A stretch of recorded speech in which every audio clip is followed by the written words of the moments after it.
Bienvenida, María Augusta. Un gusto tenerla aquí en este nuevo episodio de Warp.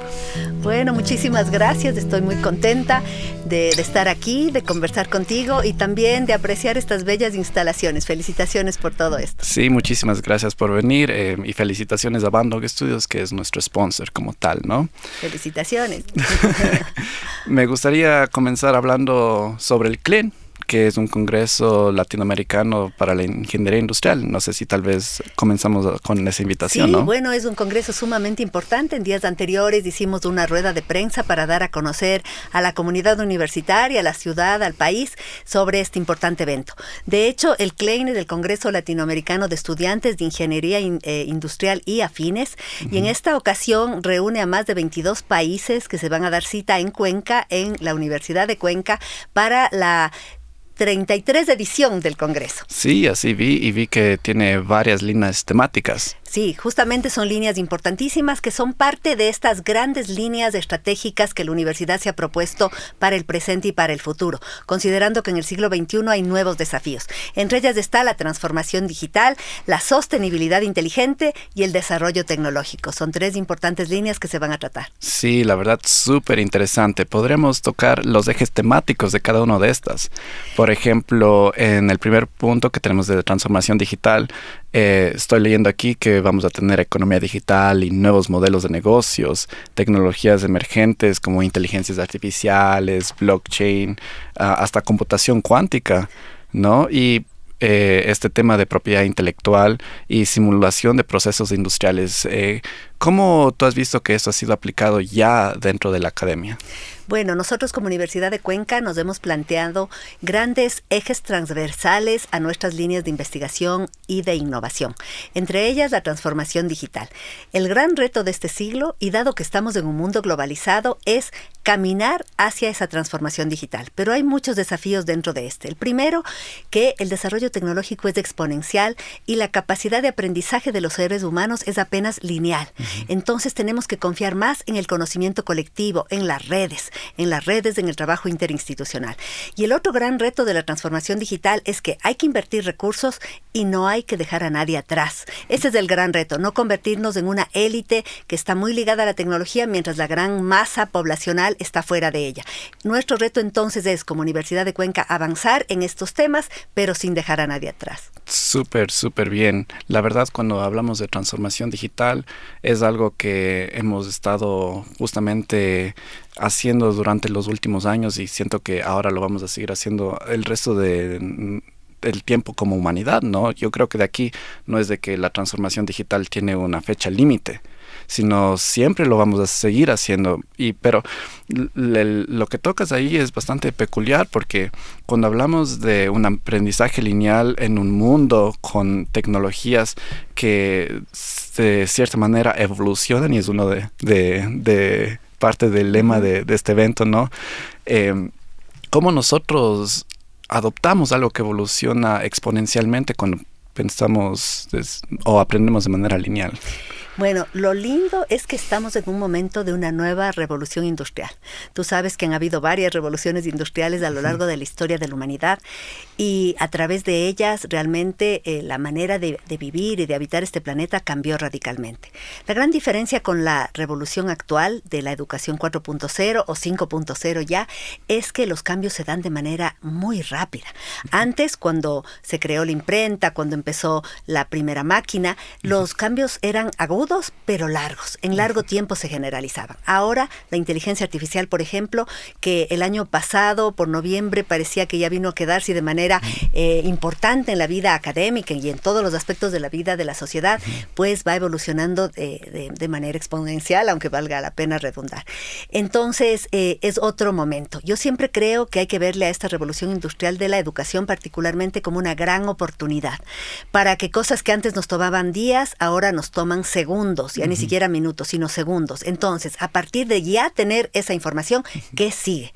Pero esto es un reto, porque por primera vez también en la historia de la humanidad, los docentes nos tenemos que capacitar al mismo tiempo que los estudiantes, porque tenemos que usar una herramienta y en algunos casos tenemos, los estudiantes tienen la ventaja que son más nativo digitales que nosotros, que son nativo digitales, y eso les hace más fácil usar las herramientas. Entonces nos estamos capacitando. La Universidad de Cuenca ha decidido entrar con la inteligencia artificial, entendiendo y debatiendo los límites éticos de la misma, pero entendiendo que son herramientas importantísimas, la IA generativa particularmente, que tienen que incorporarse a la educación.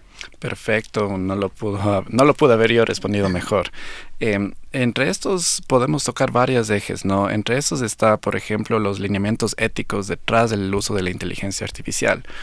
En varios podcasts que ya hemos hecho anteriormente, hemos tocado el tema de que la inteligencia artificial usa bastantes recursos computacionales y utiliza bastante agua para justamente enfriar estos centros de cómputo gigantescos, ¿no? Por ejemplo, ahora nosotros estamos en este tema de Quimsacoche y comenzamos de verdad a apreciar muchísimo el agua porque pues está en riesgo, ¿no? Pero nosotros no pensamos en el agua cuando utilizamos ChatGPT. No lo hacemos mucho, ¿no? Y una de las cosas que hasta este evento quiere promocionar es la responsabilidad social y el trabajo colectivo y cómo todos se vienen de diferentes partes del mundo para crear un mundo mucho más sostenible, porque no podemos hablar de transformación digital sin la sostenibilidad, o si no, ¿de qué sirvió la transformación? ¿No? Siempre hay que transformar para mejor.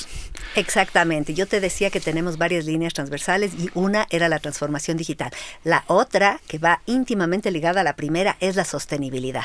Como Universidad de Cuenca hemos decidido que desde este año, el 25, todo lo que hacemos camina hacia la sostenibilidad. Y ahí creo que hay aspectos muy importantes a tomar en cuenta. Lo primero es que a veces creemos que cuando hablamos de sostenibilidad, básicamente estamos hablando del cuidado al medio ambiente, a la naturaleza, como si fuera algo ajeno al ser humano. La sostenibilidad, en primer lugar, entenderla que abarca todos los ámbitos del comportamiento humano y del planeta entero. Recursos, situaciones socioeconómicas, relaciones, cultura y obviamente medio ambiente. Esa reflexión la vamos haciendo y creo que es importante aquí recalcar que es un concepto en construcción porque en la medida que queremos aplicar, tenemos que seguir definiendo qué es sostenibilidad para nosotros aquí y ahora. Es local, porque no es igual de sostenible algo para Alemania que algo para Ecuador, o algo para el mundo andino que para otras regiones del planeta. Es fuerte, es decir, que cuestiona el origen de los problemas, y el origen de los problemas está en un modo de producción en donde tenemos que consumir de manera infinita cuando tenemos un planeta finito. Entramos en una contradicción matemática, si se quiere. Y una vida infinita. Una vida finita, perdón. Sí, una vida finita, un planeta finito, pero un consumo infinito. Un consumo de recursos naturales infinito. El comprar y desechar, no me importa dónde desecho, y me refiero a cosas, me refiero al consumo del agua, de la energía y de todo lo demás. Entonces, estamos trabajando mucho esto y me gustaría también contarte que somos parte de una red internacional, la Red de Rectores y Rectoras por la Sostenibilidad, impulsada desde UNESCO. La Universidad de Cuenca tiene la vicepresidencia justamente que reflexiona sobre la crisis climática y la gestión de campus, pensando en que algún momento tenemos que llegar al carbono neutralidad. Carbono neutralidad significa que lo que tú consumes, devuelves. Es un objetivo último de todas las universidades, pero para llegar a ese gran objetivo necesitamos ir dando pasos respecto a la energía, al agua, a lo social, a lo cultural, a la basura, etcétera, ¿no? Entonces avanzamos hacia allá. Y hemos formado también la Red Ecuatoriana de Universidades Sostenibles con 14 instituciones que la fundaron, varias otras están integrándose y estamos midiendo qué tan sostenibles somos para luego tomar acciones, no para categorizarnos la más sostenible, la menos, no, sino para ir tomando acciones a favor de esta carbono neutralidad. Entonces estamos muy avanzados y ahí obviamente entra esta relación relación entre transformación digital y sostenibilidad. ¿Cómo vamos a hacer un uso ético de esta transformación digital? Las reflexiones que tienen que ir acompañadas respecto al uso de recursos como es el agua, respecto a los temas de género, respecto a los temas de racismo, de clasismo, en fin, que a veces se reproducen a nivel de la inteligencia artificial y que tienen que ser analizados. Para eso, una de las acciones es tener control sobre la inteligencia artificial, normativa. Es decir, no es solamente una herramienta de libre uso y de libre producción, es una herramienta que tiene que ser controlada y ahí entramos los humanos a controlarla en todos los aspectos y en todos los ámbitos de influencia de la misma. Sí, bueno, tocaste varios aristas, ¿no? Me gustaría comenzar con, justo vi un post hace unos días que le reenvié a Andrés López porque en el podcast que tuvimos hicimos una apuesta de que él decía, la inteligencia artificial nunca nos va a controlar a nosotros, pero en un país, ya puedo agregar después en la edición, ya se le asignó un puesto político a un chatbot, que es una inteligencia artificial, y toda la asamblea en ese momento colapsó, comenzaron a tirar cosas, mandarse unas palabrotas. Entonces, muy importante regular la inteligencia artificial y tener este marco regulatorio en un mundo donde siempre está esta carrera como el que teníamos hacia la bomba atómica ahora del AGI, de la inteligencia artificial suprema, ¿no? Cuando tocaste este tema de definir la sostenibilidad, yo también he llegado a una conclusión de qué es la sostenibilidad. Hablamos sobre que nosotros somos una especie humana que al final del día todos tenemos vidas finitas con recursos finitos y tenemos que ser responsables con los recursos. Y yo creo que una filosofía que la verdad intentamos incentivar a que las personas adopten, obviamente comenzando desde nosotros, con nuestros amigos y ahora en este podcast, es de que nosotros todo lo tomamos prestado, ¿no? Llegamos de esta vida sin nada, pasamos toda una vida queriendo obtenerlo todo y una vez más nos vamos de esta vida sin nada, ¿no? Más que con las experiencias, ¿no? Y muchas veces nosotros omitimos esas experiencias a cambio de perseguir obviamente toda esta carrera de ratas, ¿no? Del capitalismo que fomenta obviamente el libre consumo, ¿no? El consumo no regulado, porque el consumo creo que también debería ser regulado, ¿no? Estas temáticas del local, de la sostenibilidad que justamente me tocaste, son súper interesantes y me gustaría extender las felicitaciones de la Universidad de Cuenca y a tu parte, ¿no? Y tu administración y todo lo que se ha hecho para justamente poner a la Universidad de Cuenca en el mapa, ¿no? Justamente como un actor que fomenta todo este tipo de proyectos. Más que nada porque cuando preguntaba por ahí qué tipo de qué debería preguntarte a ti dentro de la entrevista, me dijeron, pues puedes preguntarle de todo porque tú eres reconocida por ser una investigadora muy práctica, una investigadora donde desde el YACTA Lab, que ya podemos comenzar a tocar algunas investigaciones que se han hecho, han sido no solo investigadas, pero aplicadas en la misma ciudad de Cuenca. Entonces, con eso te dejo que o desarrolles la idea o nos cuentes un poquito de los proyectos de YACTA Lab, ¿no? Sí, perfecto. Justamente para llegar al YACTA Lab sí me gustaría solamente afinar dos conceptos más que tienen que ver con la sostenibilidad. A veces cuando hablamos de sostenibilidad pensamos que la responsabilidad recae individualmente en cada uno de nosotros solamente. Entonces hay campañas como, por ejemplo, no compres agua embotellada, utiliza tu propio recipiente y rellénalo de agua. Sí, es interesante, pero no es suficiente. Así jamás lograremos realmente una sostenibilidad real, fuerte, local. Y a veces se piensa que con estas acciones, claro, todos somos culpables en el mismo grado de lo que está ocurriendo en el planeta, la gran crisis climática que estamos viviendo. Pues no es así. Es importante que empecemos a usar un concepto, que es el capitaloceno. Es un nuevo concepto. Capitaloceno. Sí. que tiene que ver con otro concepto que decía que los seres humanos somos los culpables de haber llevado al planeta al límite en el cual se encuentra. Ese era el antropoceno. En cambio, el capitaloceno dice que no todos los seres humanos somos igual de culpables de haber llevado el planeta al punto en el que se encuentra. Hay algunos que están metidos dentro de este sistema de consumo infinito y de necesidad infinita de recursos, y hay otros que no están adentro de ello. Por ejemplo, las comunidades no contactadas o poco contactadas de la Amazonía, no solamente ecuatoriana, sino de toda la Amazonía, no tienen la misma culpabilidad en el cambio de la crisis climática. Por supuesto. Nuestras comunidades andinas que todavía cultivan, tienen procesos de autoconsumo y un nivel de consumo de otros objetos bastante bajo, no son igual de culpables. Entonces, hay que distinguir esto porque aquellos países, aquellas culturas que son más responsables deben subsidiar de algún modo, ahora que está de moda el tema subsidios, a aquellos que no lo son. Ya, entonces, al buscar la raíz de los problemas, nos damos cuenta que el capitalismo es la raíz del problema, de la crisis climática y de la falta de sostenibilidad. Ese es un concepto importante. El otro concepto también que es importante es que ya hace algunos años nos pusimos de acuerdo como humanidad con la firma de decenas de países sobre unos objetivos de desarrollo sostenible que debíamos alcanzar hasta el año 2030. Y fueron un paraguas que permitieron a las naciones ir tomando medidas, creando política pública que nos ayude a ser un poco más sostenibles. Sin embargo, estando ya en el 2025, sabemos que no los vamos a cumplir.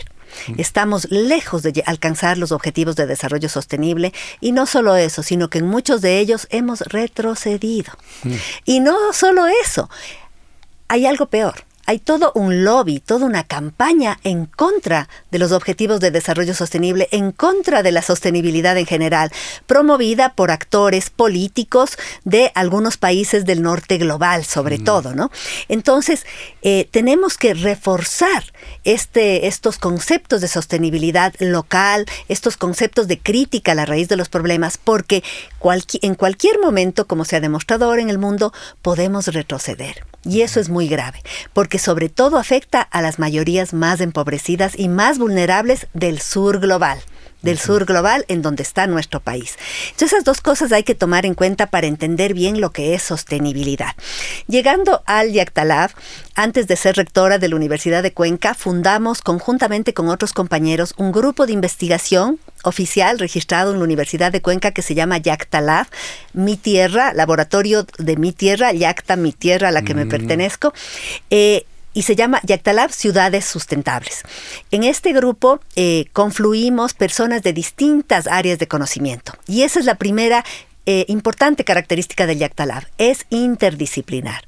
Porque para resolver problemas complejos como la crisis climática, como qué es la sostenibilidad, como qué pasa con las ciudades dentro de este momento en el que estamos, como la propia transformación digital, necesitamos miradas desde diversas áreas del conocimiento. La interdisciplina es fundamental para resolver problemas complejos. Y las universidades, lamentablemente, y lo digo siendo rectora de una universidad, durante siglos han sido espacios en donde nos hemos ido especializando cada vez más. Es decir, en vez de compartir y abrir el conocimiento como era al comienzo, en la época de Platón, Sócrates, Aristóteles, la física y la filosofía y todo lo que se conocía al momento iban juntas.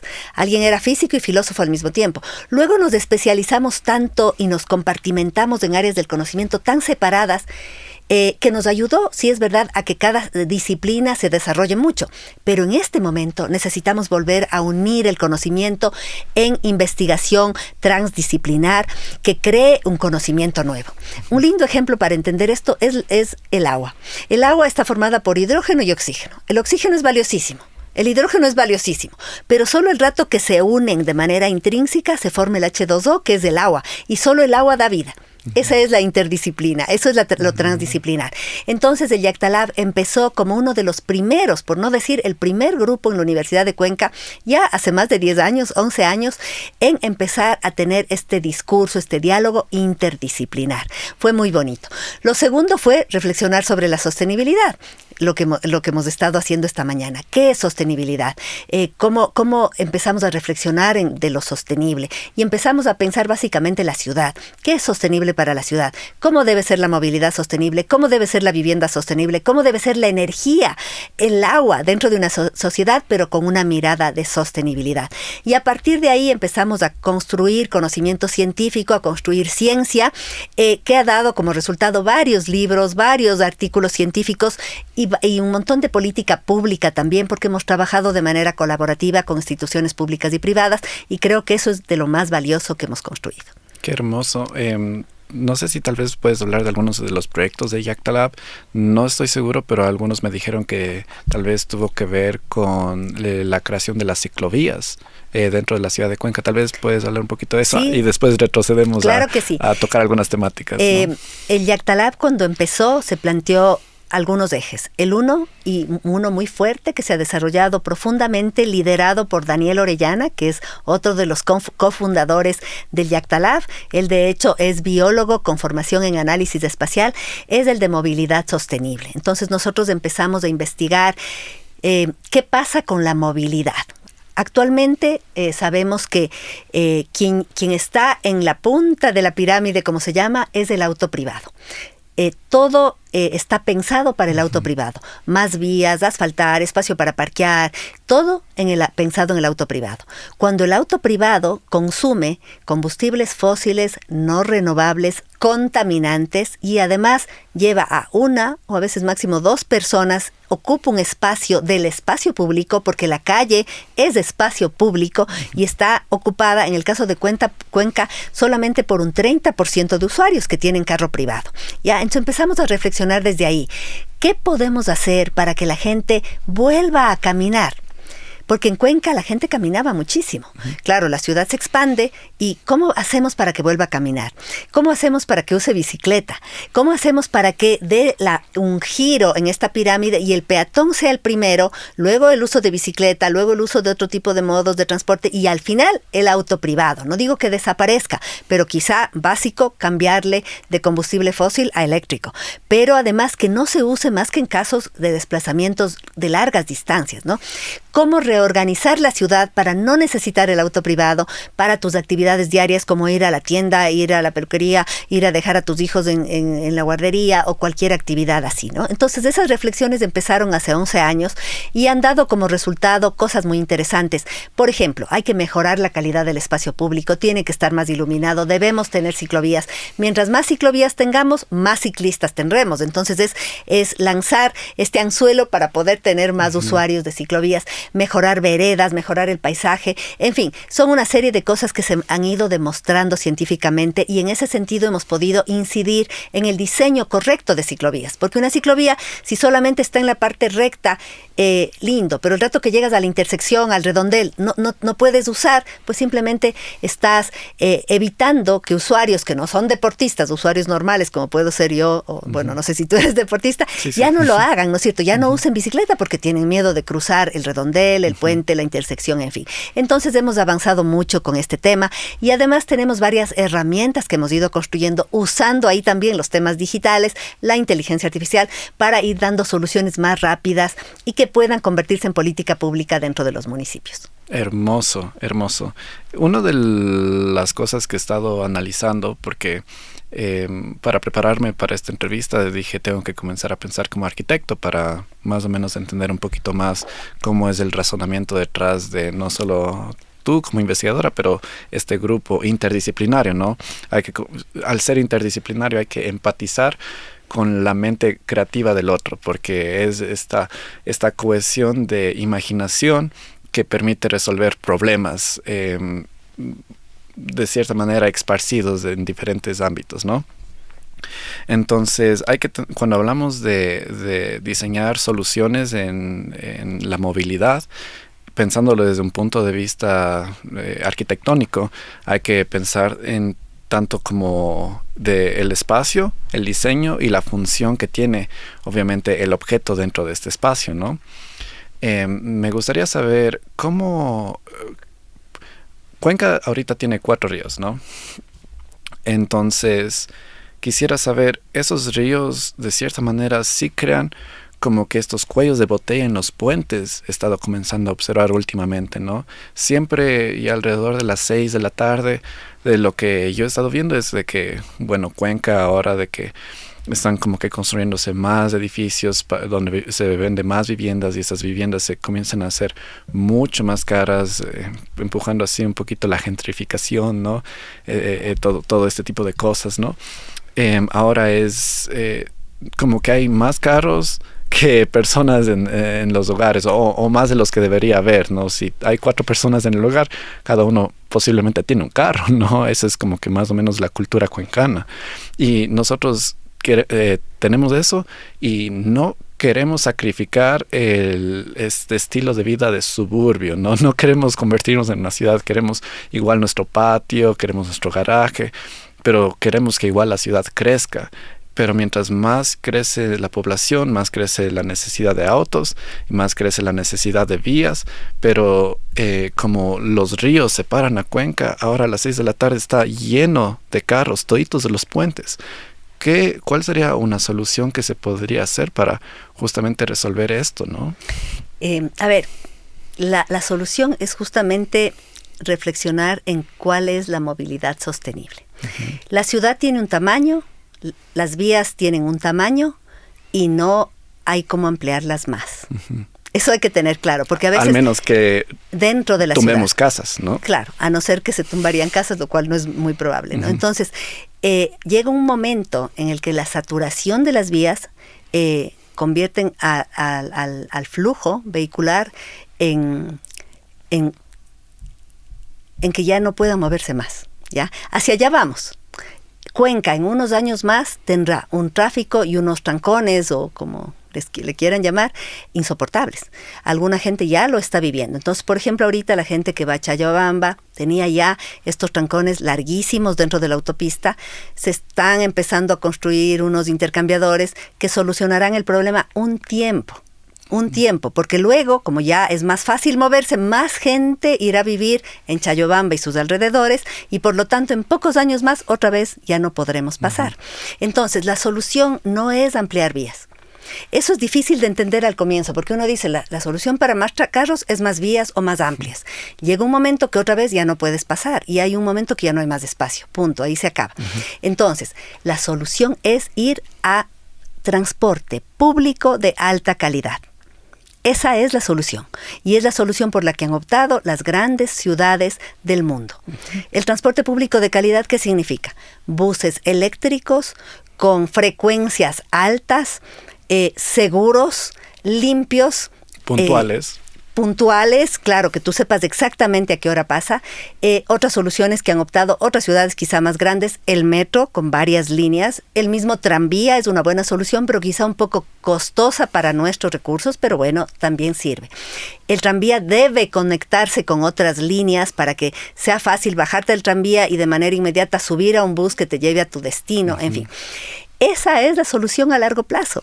No hay cómo engañarse de que la solución es ampliemos vías, porque geométricamente es imposible.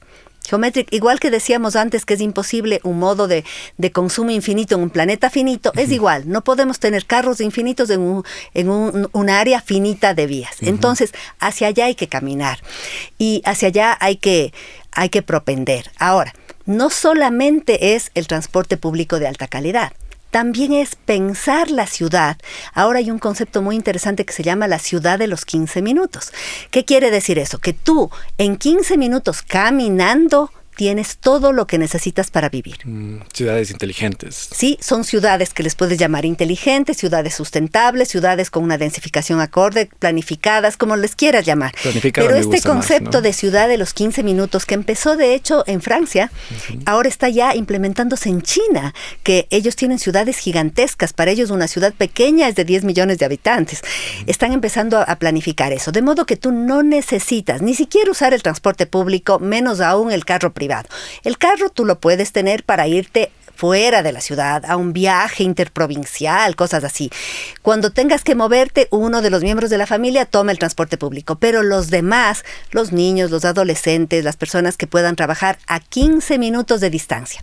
¿Qué significa eso? Que hay que definir estos polígonos y en ese polígono tienen que haber escuelas básicas, guarderías y todo lo que necesitamos hacer en nuestro diario vivir, y no necesitas coger el carro. Para llegar a estos modelos hay que planificar, hay que pensar y planificar, hay que tener el transporte público y luego también hay que disuadir a la población de usar el carro privado. Porque claro que el carro privado es cómodo en nuestras ciudades, cuando tienes parqueo en la calle, en casi cualquier lado de la ciudad. En el centro pagas un poquito, pero es poquísimo. Entonces tú estás acostumbrado a que si eres usuario de auto privado, parquear es lo más fácil. Y si no puedo parquear, me quejo. Me quejo con el alcalde, me quejo con la autoridad, me quejo con quien toque, ¿no es cierto? Entonces, si nosotros hacemos que parquear no sea fácil, uno, si ponemos unos parqueaderos de borde, es decir, la gente que viene desde Chayhuabamba deja sus carros, porque Chayhuabamba es lejos, vas a necesitar quizá tener autos, ¿no? Pero creamos unos parqueaderos de borde, de miles de carros, parqueaderos seguros, en fin. Tú dejas ahí y desde ahí ya no puedes entrar a la ciudad en tu carro, sino ahí coges un bus que sabes perfectamente a qué hora sale, que es limpio, que es seguro, y vas a tus lugares de trabajo. Esa es otra manera de evitar que los centros se colapsen, tal como ya está empezando a pasar en Cuenca, lo que tú dices, los puentes, en fin. Porque no quisiera jamás pensar que un río pueda convertirse en un problema para que el carro fluya. El río, nuestros ríos son nuestra gran ventaja, son nuestra gran cualidad de ciudad. Es justamente por eso que estuvimos masivamente como ciudadanos, más allá de ideologías, de posiciones, marchando en las calles porque queremos defender nuestros ríos de aguas cristalinas, de aguas limpias, de defender estas fuentes hídricas de cualquier tipo de contaminación metálica, ¿no es cierto? Entonces, lo que hay es que repensar la planificación de ciudad y obviamente la planificación de la movilidad. ¿Esto implica recursos? Sí, pero los recursos que gastamos en otras cosas son también muy grandes. El tiempo que pierde la gente en esos trancones que yo digo, en esos congestionamientos, es muy grande. Y eso también es recursos, y recursos que no puedes recuperar. Entonces hay que sumar todo eso e invertir en decisiones correctas. Ahora, tampoco debemos expulsar a la gente. Si nosotros empezamos a expulsarlos de maneras indirectas, como por ejemplo la gentrificación que tú mencionaste, si ahora vivir en el centro resulta tan caro que la gente de sector medio o popular no puede pagar, le toca irse cada vez más lejos. Y esas personas tienen que estar 2 horas en el carro, en el bus, en donde sea, para poder llegar a las fuentes de trabajo. Entonces necesitamos densificar la ciudad. Construir en altura es positivo siempre que vaya asociado con movilidad sostenible, porque si solo densificamos y no hay una respuesta de movilidad, pues simplemente colapsaremos más el tráfico, el ruido, la contaminación, etcétera. Entonces, las decisiones de ciudad, como ves, son muy complejas y tienen aristas diversas. Por eso necesitamos la interdisciplina y los conceptos de sostenibilidad. Perfecto, perfecto. Una de las cosas que he ido aprendiendo en este estudio ha sido de que no puedes tener arquitectura sin identidad, ni identidad sin arquitectura, es como que doble vía. Ya lo dijo un arquitecto, esto no es de mi invención, ¿no? Entonces, ¿cómo nosotros llegamos a mantener nuestra identidad como cuencanos de la par con el crecimiento como ciudad? Lo digo porque entre algunos artículos que estaba leyendo, aquí hablaban sobre de que antes la manera de cómo se hacían las cosas era, por ejemplo, los albañiles y los maestros que se tomaban su tiempo, estudiaban como que qué materiales están más cercanos para implementarlos en la construcción de las casas que iban haciendo aquí, ¿no? Y de ahí llega la carrera de arquitectura. Y en la carrera de arquitectura, en la educación, se comenzaba a imponer normativas y enseñar cosas, pero cosas que han sido importadas de otros lugares, ¿no? Libros que tal vez fueron hechos por autores franceses, ¿no? Pero tal vez se comenzaban a olvidar de que aquí no era la manera de trabajar de los albañiles, ¿no? Entonces, ¿cómo? No llegué muy bien a entender eso y ahora es un momento perfecto para preguntar ¿Cómo choca aquí como que nuestra tradición de cómo se han ido haciendo las cosas siempre con este impacto de la educación, las planificaciones y cómo llegamos nosotros a planificar? Obviamente con las investigaciones de nuestro entorno es importante, pero deben haber más detalles que no estoy viendo, ¿no? Sí, a ver, la reflexión sobre la identidad en la arquitectura lleva ya varias décadas dentro de la mesa de debate, ¿no? Cuando empecé yo a hacer arquitectura justamente dentro de la facultad, este debate llegó a ser controversial, porque alguien decía, bueno, esa obra no es parte de nuestra identidad. Me refiero a las obras que yo estaba haciendo al comienzo como arquitecta, ¿no? Entonces yo les preguntaba, ¿y qué es nuestra identidad? Entonces les decía, ¿para ustedes el centro de Cuenca es nuestra identidad? Y claro, la gente decía, sí, claro, eso sí. Entonces yo decía, bueno, pero acuérdense que ahí hay influencia francesa. O sea, alguien viajó a Francia y trajo esa influencia. Claro, el viaje geodésico me parece sí, que fue muchas, y varias personas, sobre todo los sectores altos, en ese momento viajaban a Francia a formarse y venían con esta influencia. Entonces decían, sí, tienes razón, hay una influencia extranjera, entonces no es nuestra identidad. Entonces, ¿cuál es la identidad?, preguntaba yo. Entonces decían, bueno, el Museo de las Conceptas, la arquitectura colonial, que tenemos muy poquita en Cuenca, de arquitectura colonial muy poquita, más es la republicana de influencia francesa. Entonces yo decía, bueno, pero acuérdense que esa arquitectura tiene influencia española. La colonial. Es española. Está en la palabra. No es nuestra. Entonces, sí, bueno, entonces esa tampoco es parte de nuestra identidad. Entonces, ¿quiénes somos? Entonces, vamos un poquito más atrás. Las construcciones en piedra de origen incásico. Ah, sí, entonces, eso debe ser nuestra identidad. Pero acuérdense que los incas estuvieron aquí apenas alrededor de 50 años y trajeron esta construcción valiosísima de piedra que venían desde el sur, desde el actual Perú, digamos. ¿Es eso nuestra identidad? Entonces, claro, no es por ahí. Todo eso es parte de nuestra identidad, pero también es parte de nuestra identidad la arquitectura moderna, que se le llama ahora, que se hizo entre los años 70, la arquitectura que se está haciendo hoy. La contemporánea, ¿no? Y lo importante no es si ha habido o no influencia de otros lados, porque siempre ha habido y siempre habrá. Lo importante es la calidad de esa arquitectura. Entonces, la calidad del Museo de las Conceptas obviamente es impresionante y qué bueno que esté ahí, que lo conservemos porque es una arquitectura colonial de altísimo valor, y qué bueno que tengamos estas casas del centro de Cuenca con influencia francesa y son parte de nuestra identidad y estamos orgullosísimos, y qué bueno que tengamos arquitectura que se le llamaba más arquitectura cuencana en cierto momento de los años 70 y 80, estas casas que lamentablemente muchas se han perdido porque no han sido protegidas, y qué bueno que hoy también en el siglo XXI se esté haciendo buena arquitectura con influencias, pero que siempre al llegar aquí se territorializan, empiezan a tener aspectos locales. Entonces, lo importante es que nuestras facultades de arquitectura enseñen buena arquitectura, porque la arquitectura buena responde siempre a un lugar. No es un platillo volador que cae, esa no es buena arquitectura. Puede haber un platillo volador del cual yo aprendí, pero luego cuando llego aquí veo materiales, veo territorio, veo topografía, veo ríos, veo paisaje, veo montañas, veo pendientes, lo que toque. Ese es un tema importante, el territorio. 2, el sistema constructivo. Entonces, quizá en otros lados podemos construir con, no sé, aluminio o acero inoxidable. Aquí no, porque quizá es muy caro. Entonces, aquí trabajamos con tierra, con ladrillo. Somos una zona productora de excelente ladrillo y qué lindo, y ojalá se siga usando porque es un material muy noble, muy noble. Tenemos piedra, bueno, tenemos otras cosas. Y luego está la función. ¿Para qué? ¿De qué estamos hablando? La arquitectura no es escultura. La arquitectura, para ser tal, siempre necesita que funcionen espacios en donde se reproduce la vida.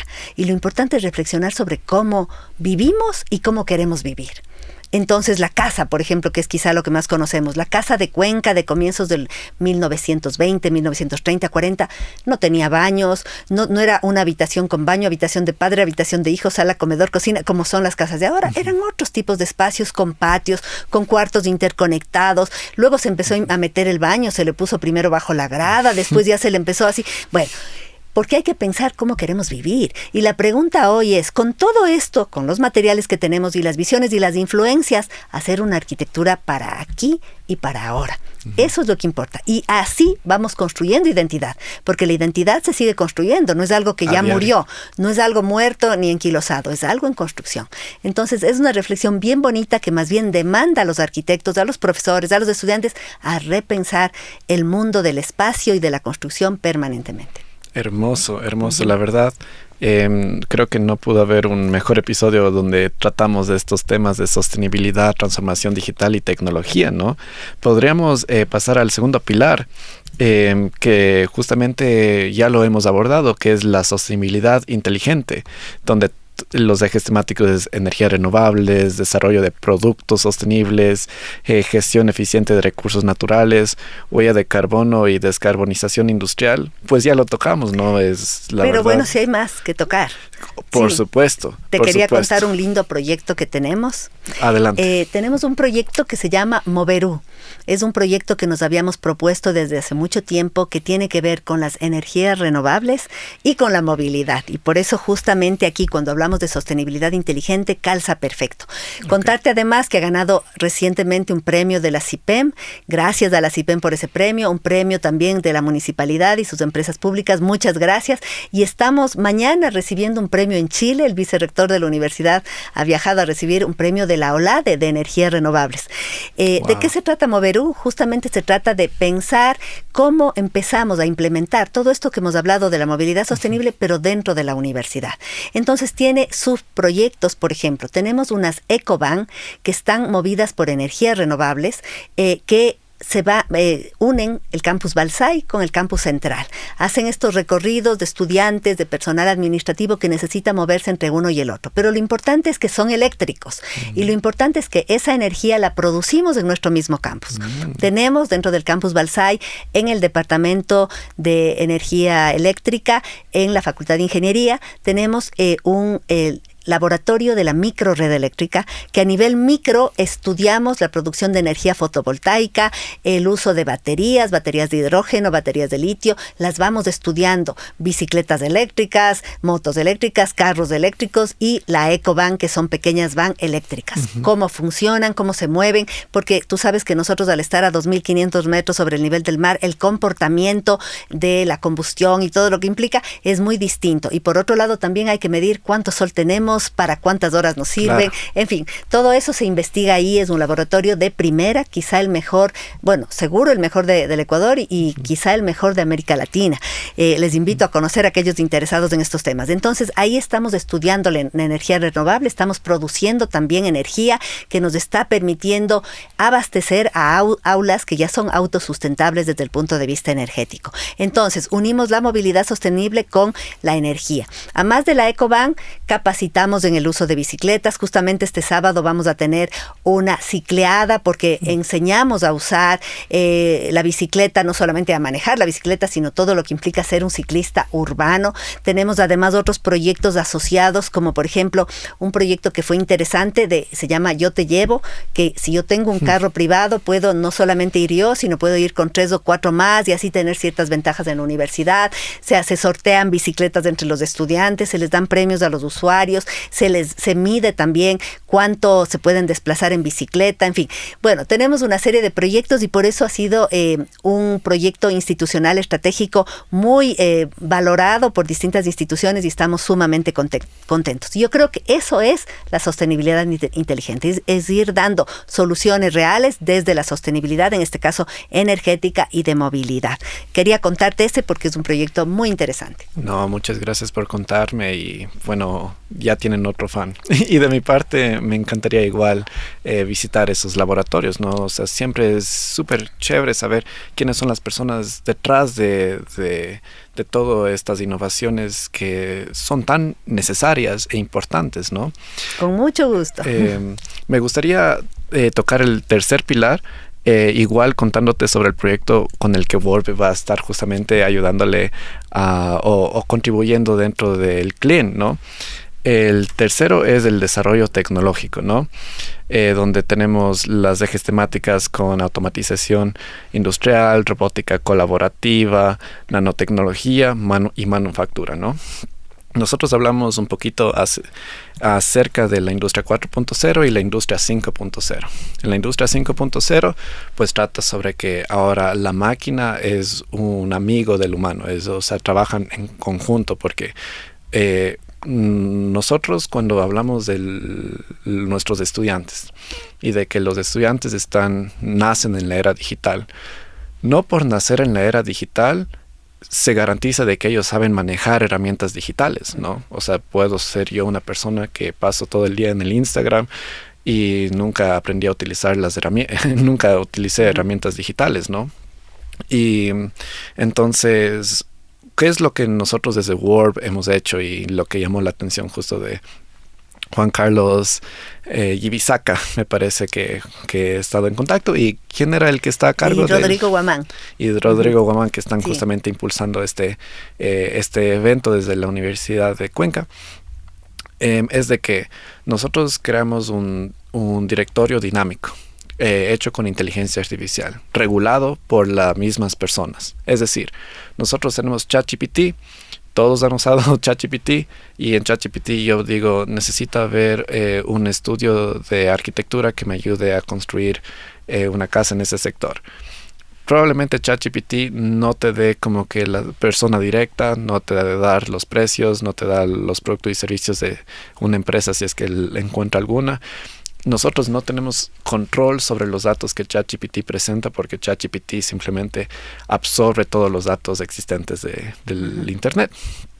Entonces, ahora nosotros dijimos, pues démosle el control a las personas. Creemos un directorio y dentro de ese directorio las personas crean organizaciones, ya sean empresas, cámaras de comercio, universidades, laboratorios, porque el laboratorio que se vincula con la sociedad tiene productos y servicios que les sirve al pueblo, no a la sociedad. Que ellos controlen eso y esto es como que una base de datos y tienes aquí una herramienta que es una inteligencia artificial, un agente de ventas, por así decirlo. Y tú le dices, a ver, estoy construyendo con estos materiales, dime quién me podría vender los materiales, y te da una lista de productos y te dice, a ver, estas son las diferentes empresas que tienen estos productos que tú necesitas, y tú vas viendo y vas como que haciendo te vas asesorando en los diferentes proveedores, siempre y cuando estén en el directorio. Productos y servicios, necesito un arquitecto que me ayude con un diseño de esta casa, con este tipo de cosas. Igualmente, como que, a ver, estos son los diferentes arquitectos o empresas que justamente dan estos servicios, que justamente es el problema que tú resuelves. Entonces, ¿qué estamos atacando aquí? Fragmentación empresarial, donde no sabemos dónde está quién. Si es que yo le pregunto a cualquier mortal en la calle dónde encuentro este tipo de material, si es que tal vez ha trabajado con ese material, probablemente no sabe o puede referir a alguien, y tal vez es solo uno o dos, las opciones son muy limitadas, cuando la verdad hay un montón. Hablamos de las ciudades inteligentes, de que todo o planificadas donde todo está a 15 minutos, pero yo como sé que detrás de mi casa no hay un estudio de arquitectura, es muy difícil que yo lo pueda saber, ¿no? Hay tantos talentos, tantas personas en todo el mundo que pueden ofrecer esos servicios. Ahora, si esos servicios no necesariamente son restringidos a nivel local, sino también tal vez a nivel internacional, hay muchas empresas que ya dan ese soporte de decir, yo te puedo poner, y es una de las empresas que ya está dentro de nuestro directorio, que es Sagat. Es una empresa de inteligencia artificial que analiza, por ejemplo, el diferente tipo de posibles contaminantes dentro de las florícolas. Entonces le toman fotos a las flores y dice, tal vez eso está pasando en las flores.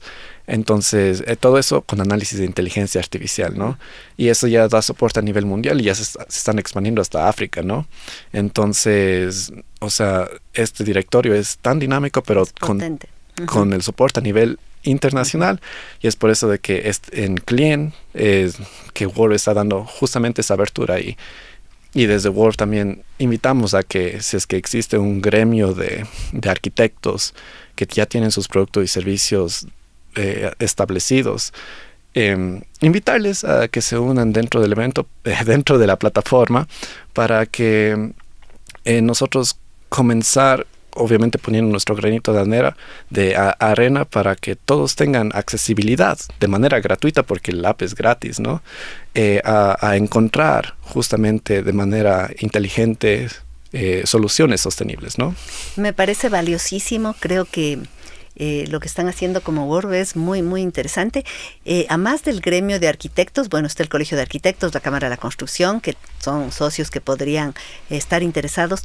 Pienso que la propia universidad podría estar interesada con los servicios que ya brindamos. Tenemos muchos servicios de salud, tenemos servicios desde el área técnica. Justamente ahora en la Facultad de Ingeniería se está creando un espacio de servicios Ingenia, que va a dar desde mediciones de calidad del agua, calidad del suelo, entre muchas otras. Entonces, hay que conversarlo y qué bueno que estén ustedes presentes en el Congreso Klein para hacer todos estos vínculos mucho más fuertes.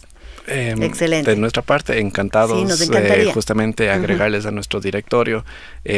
Bueno, a ti mismo te mostré la versión anterior del aplicativo hace un año. Fue una linda demostración. Creo que ahora también como universidad estamos ya mucho más organizados en qué servicios tenemos. Hemos hecho ya un registro a través de nuestra Dirección General de Vinculación, qué servicios y qué alcances tiene cada uno, ¿no es cierto? Entonces creo que es un momento de mayor madurez en donde podremos colaborar en ambas duda. partes, porque hace un año yo creo que el aplicativo que nosotros teníamos, la verdad era no intuitivo, ¿no? O sea, había una curva de aprendizaje para utilizarlo.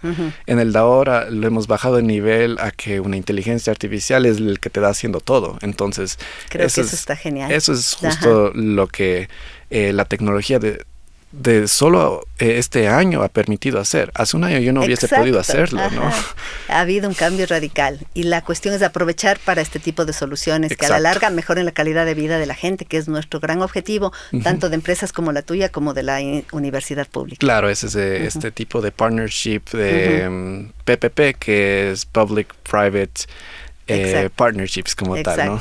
Y ahí está academia, sector público, sector privado, sociedad civil. Sí, definitivamente. Y es más, o sea, hemos igual ido conversando con otras cámaras, hemos ido conversando con CEDIA mismo, que es donde hice pasantías recientemente. Claro, excelente. Para que se vayan igual ellos uniendo a todos los actores de todo el ecosistema, uniéndose a este directorio, que siento de que con no solo la buena estrategia de marketing, pero sí con la conciencia suficiente, sí podemos como que darnos cuenta de que sí es una solución, no es solo una herramienta que lo cree por crear, sino está con 2 años de meditación.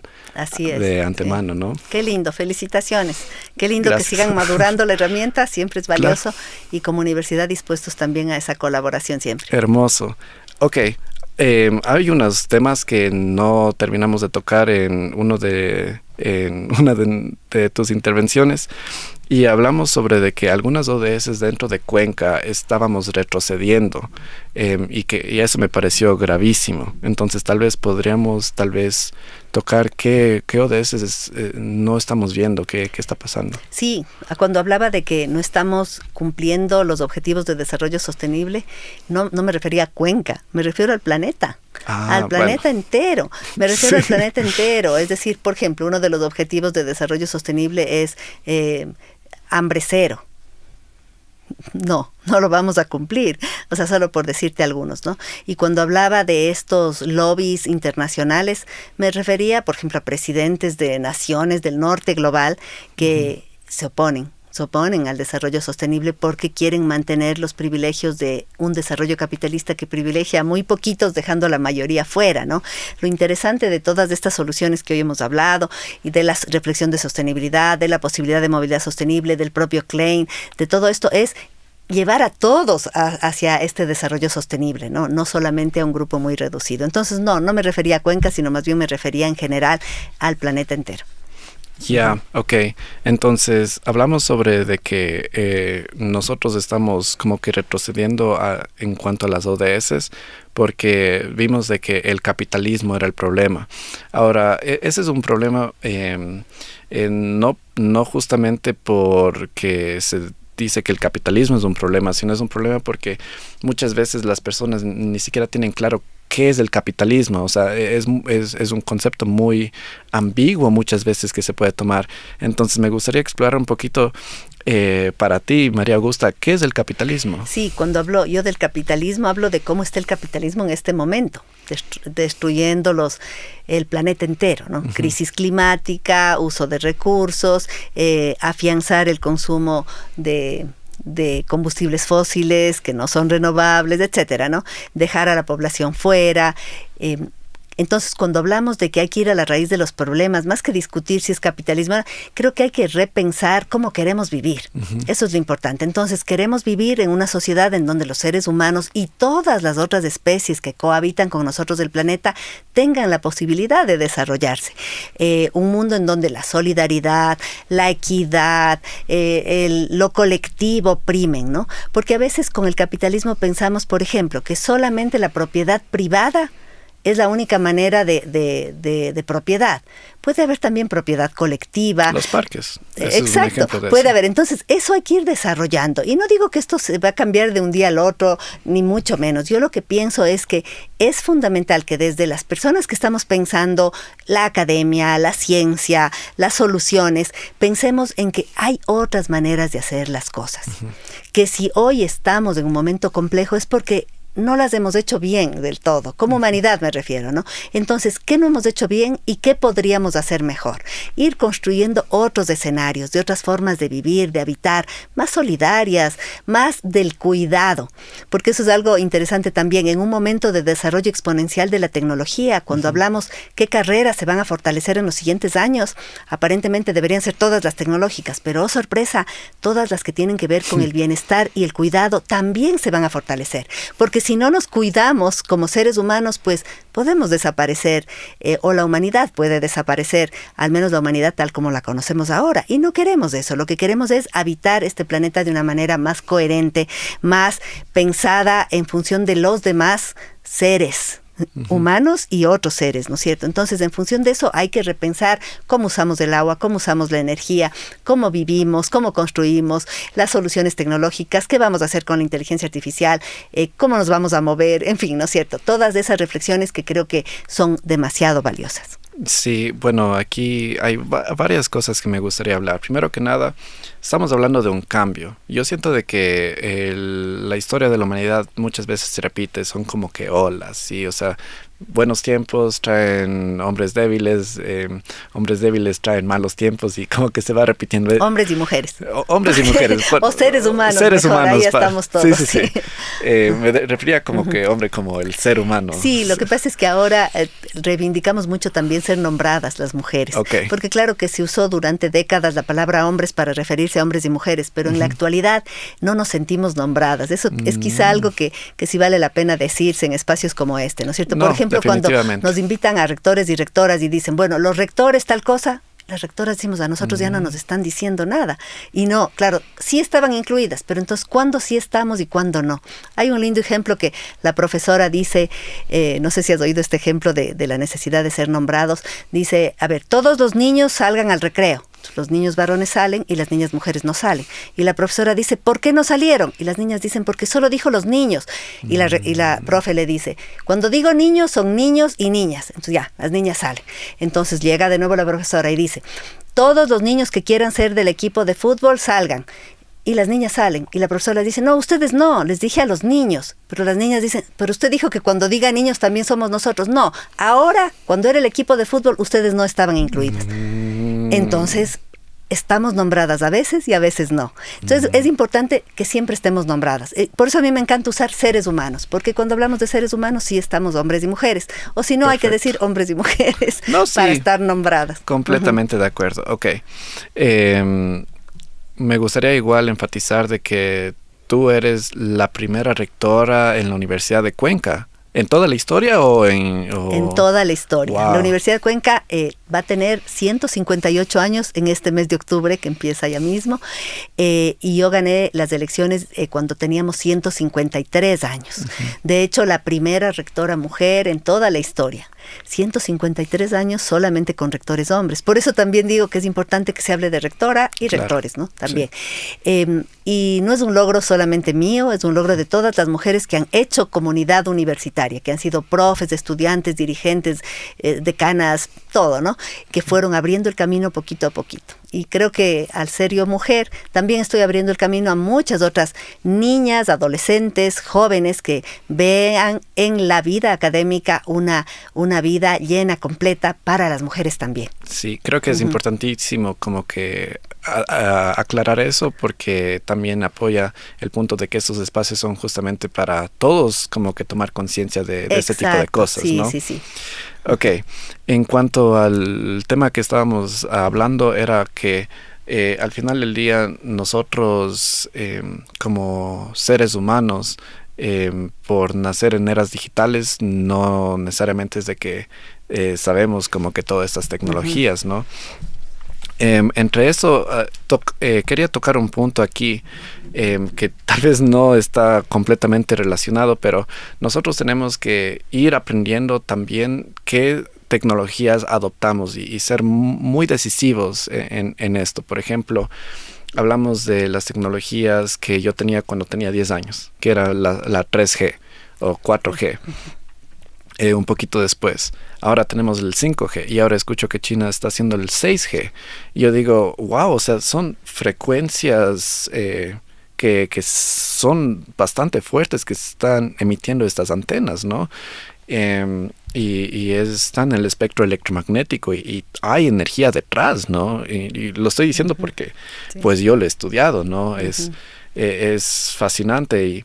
¿Y cómo es de que esas tecnologías no son invasivas? Deben ser invasivas de ciertas maneras que nosotros no sabemos. Por ejemplo, nosotros pensamos que es invasivo cuando, por ejemplo, tenemos un vaso de agua y está un poquito con tierra y decimos, no, eso está sucio. Pero si es que está un vaso de agua limpio, pero está con cloro, que no se vea, no pasa nada, yo me lo tomo, ¿no? Es como que somos un poquito ingenuos en cuanto a qué tan invasivos son cosas que están fuera de nuestro espectro de entendimiento, ¿no?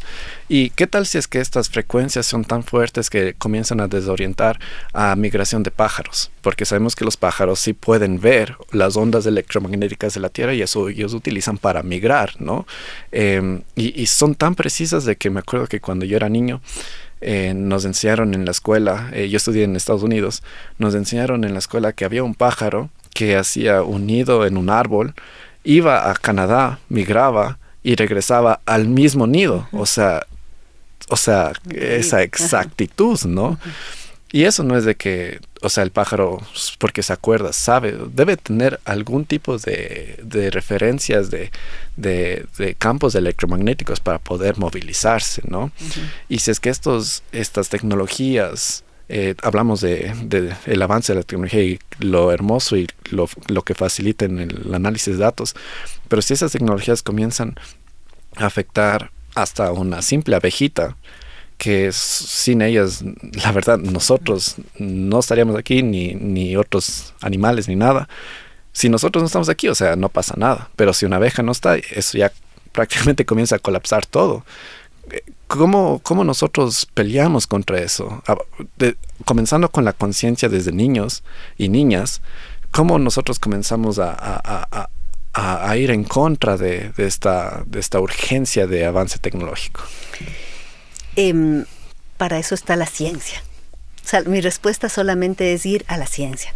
Y bueno, al ser rectora de una universidad en donde promovemos la creación de una ciencia pertinente, creo que esa es la solución. Es decir, no podemos decir, debemos prohibir el avance de 5G o 6G porque eventualmente, tal vez, no estoy segura, podríamos tenemos que ir a la ciencia y hay que investigar.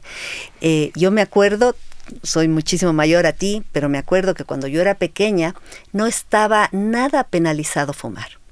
Fumaban los adultos de ese momento en los aviones. O sea, yo te cuento que en los aviones se fumaba normalmente. Había ceniceros en los sillones de los aviones. En las clases también, ¿no? En las casas se fumaba, bueno, ya clases, totalmente. En clases los profesores fumaban.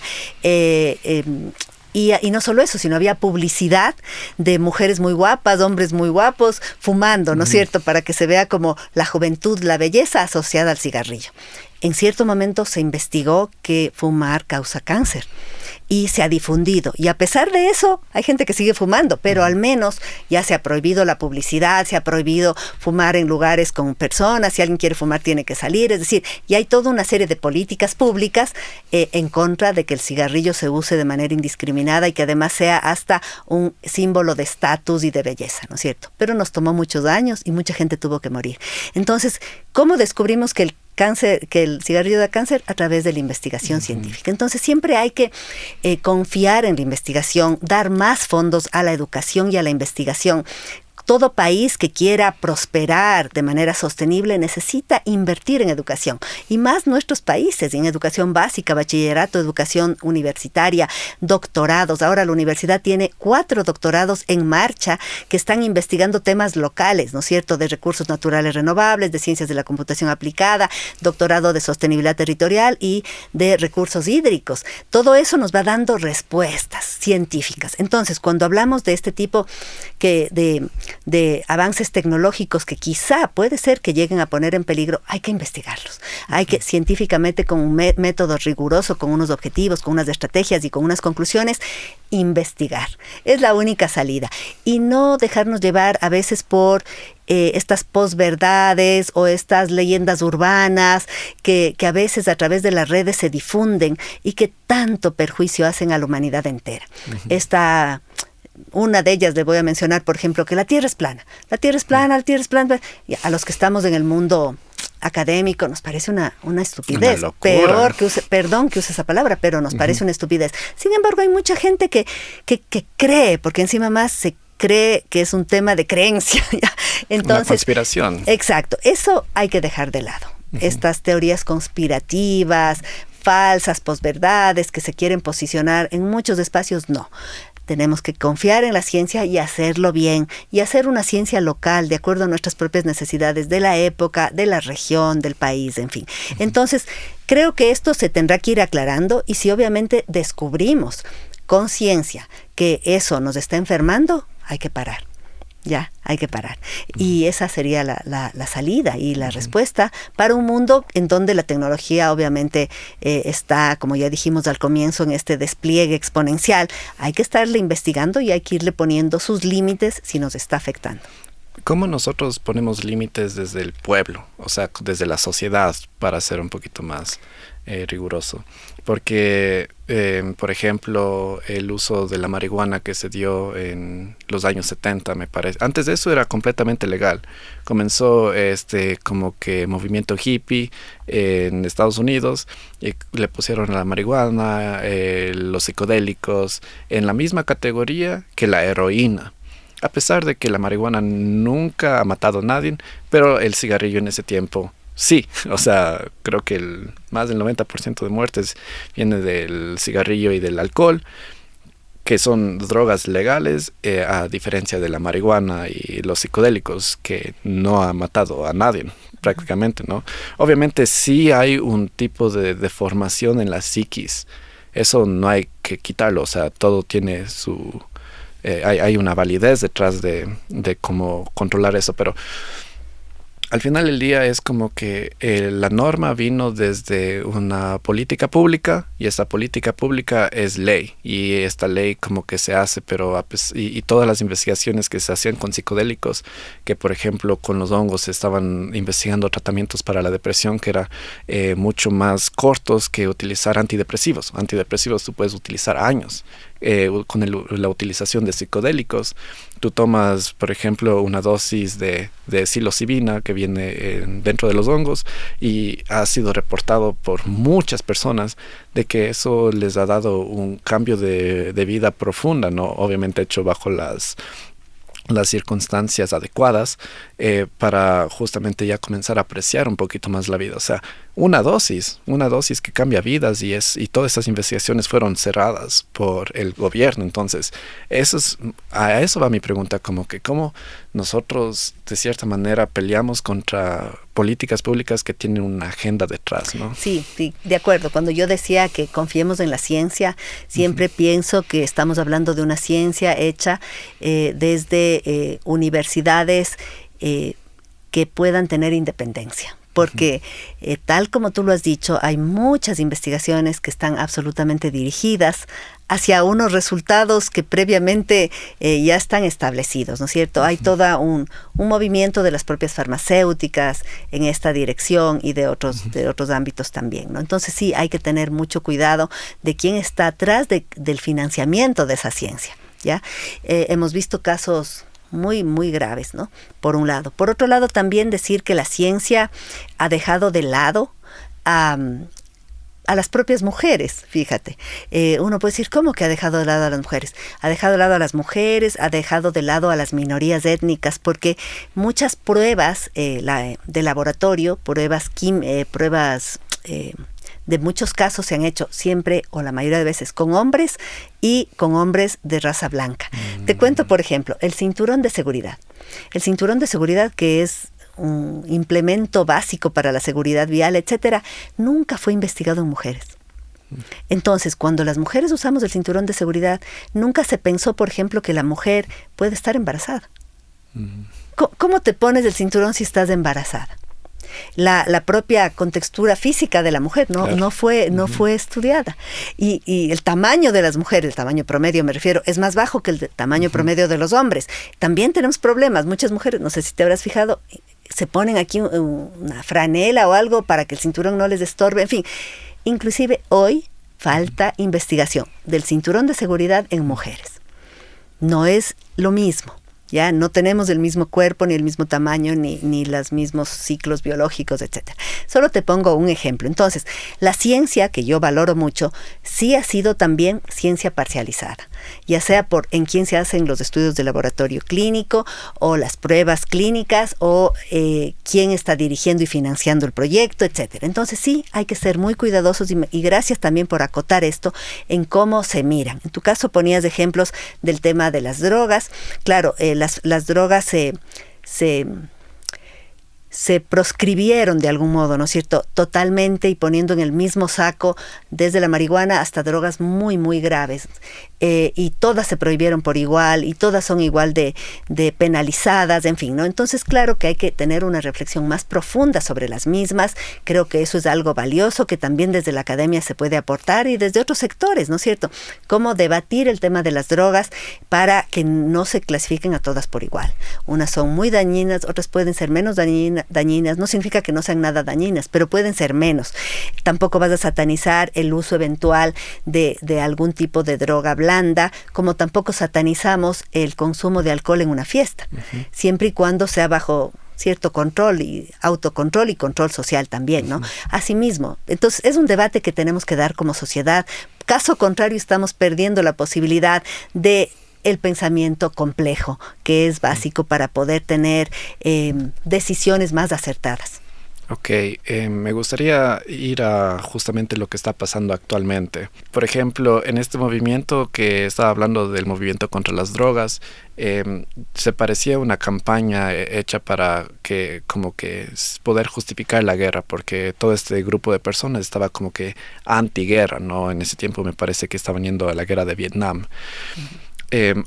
Ahora lo que está sucediendo es de que hay como que, y es saludable hacer protesta, ¿no? Es muy saludable hacer protesta. Y ahora en el Ecuador, a personas que están protestando por cosas que la verdad no son fuera de lo común, creo que todos tienen derecho a protestar, y es justo lo que estamos hablando ahorita. Es como que si es que mañana descubrimos de que el 6G mata abejas y están queriendo imponer una antena de 6G dentro del Ecuador, claro, hay que protestar. ¿Cuál es tu punto de vista ahí? ¿Qué se hace en ese caso, no? En democracia podemos no estar de acuerdo, y hay el derecho a la protesta. Obviamente una protesta que sea pacífica. hay el derecho y hay que defender ese derecho, como hay que defender el derecho a la vida, el derecho a la educación, el derecho a la salud, en fin, ¿no? Entonces, la protesta es un derecho.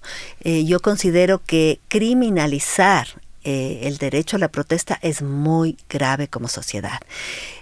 Justamente estamos muy preocupados porque se está queriendo criminalizar la protesta de los estudiantes de la Universidad de Cuenca.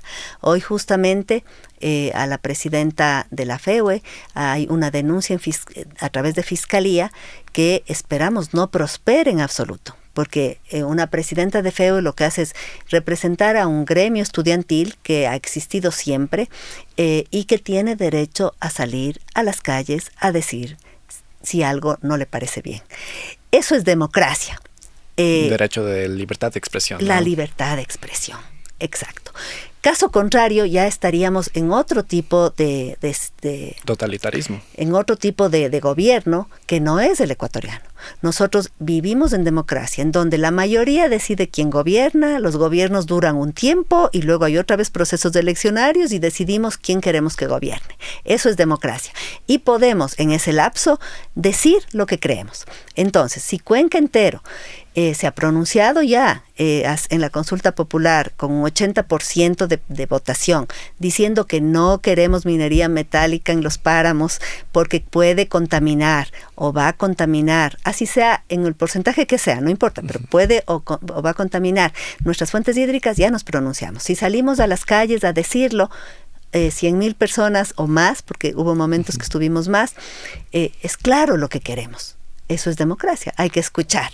Si criminalizamos a aquellos que están diciendo esto, pues no, porque eso es democracia. Democracia es decir, no estoy de acuerdo con esto y mayoritariamente decidimos algo.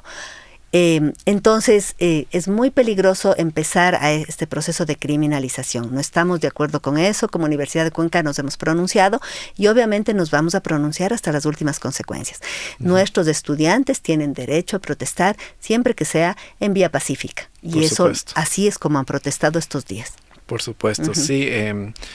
Tal vez la Universidad de Cuenca ha ayudado con estudios para justamente demostrar de que la minería dentro de Quinzacocha es de impacto negativo.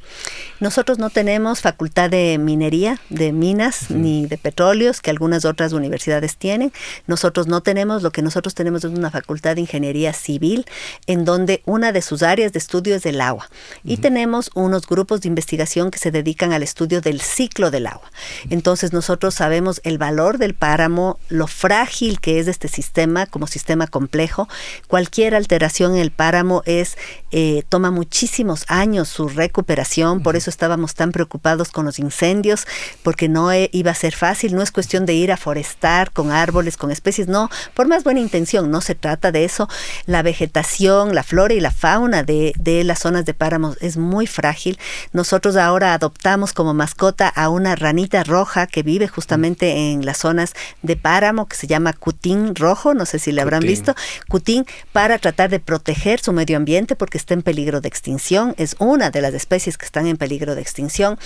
Y también lo que sí sabemos es que el agua de estos páramos, que antes se acumulaba porque teníamos esta capa vegetal mucho más espesa, mucho más abundante, que hacía de esponja, que se acumulaba e iba soltando poco a los riachuelos, que luego se hacen ríos, en fin, esa capa se ha deteriorado y por eso cuando llueve duro enseguida nos inundamos y apenas no llueve nos secamos, ya porque esta capa se ha disminuido. Y obviamente estas aguas superficiales atraviesan el suelo y llegan a las capas subterráneas. Eso hasta ahí hemos logrado investigar.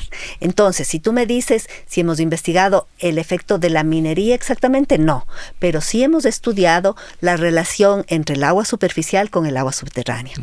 Hay una relación en ciertos porcentajes. El ciclo del agua lo hemos estudiado y bastante bien. Entonces, si el agua filtra, si el agua da la vuelta y si es tan frágil el páramo para flora y fauna, no podemos tener ahí minería. Ni legal ni ilegal, obviamente, ninguna de las dos. Es casi como decir que tú vas a poner tu basurero de la casa, el basurero de la casa, sobre la cisterna del agua que tomas. No. Tú no pones el basurero arriba de la cisterna, aunque la contaminación sea orgánica, que es más fácil resolver.